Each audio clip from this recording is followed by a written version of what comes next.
Hi, Hiram here. Yesterday I did a video on how I make these DIY hardware cloth pot stands. After that I got a couple of questions from people. One that was repeated over and over was from, well not from, I mean OldePete said it, but other people did too. OldePete asked, do you remove the overlap? Do you fasten the ends or leave them unattached so that diameter can be adjusted as needed for different pot diameters? Yes, that is what I do, and I should have mentioned that the other day. I showed how I wrapped it around a form like a can or a piece of PVC piping, so then you got part of it as an overlap. I like to do that just for that reason, because then you can adjust the sizes for different burners and different pots. Plus, by leaving it open like that, you could put it inside your pot and spread it out if you needed to put other stuff in there. So normally I don't attach these two sides. By stiffening up the top and bottom like I do with that extra row that's bent over, it's quite a strong pot stand without it having to be attached together.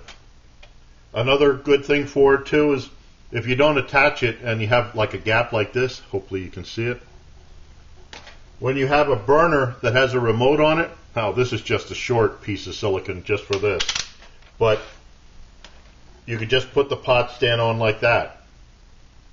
Also with the hardware cloth, what's handy is, where is it here?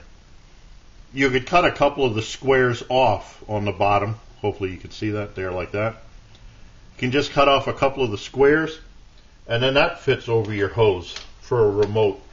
Real nice and neat.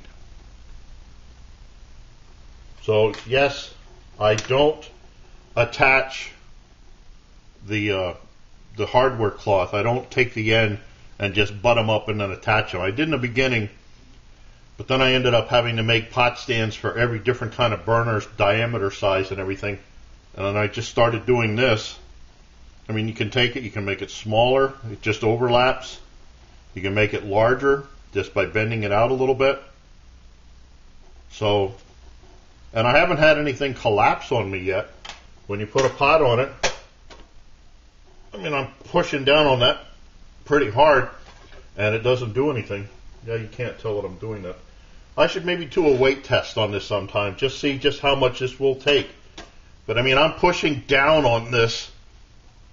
I'm trying to collapse it and it's not going. So it is a sturdy pot stand, especially like I said, folding over those two, the top and bottom row. It really makes this stuff strong. I think if you just used just the hardware cloth by itself without bending it over, it wouldn't be quite as strong. But that's an idea. I should do a weight test on that sometime, just see how much it would take to collapse that. So I hope that helps OldePete and the other ones that asked that. No, I don't connect the ends. So I thank you for watching. I look forward to your input, questions, remarks, helpful suggestions. And as always, watch for my buddy Max. Bye now.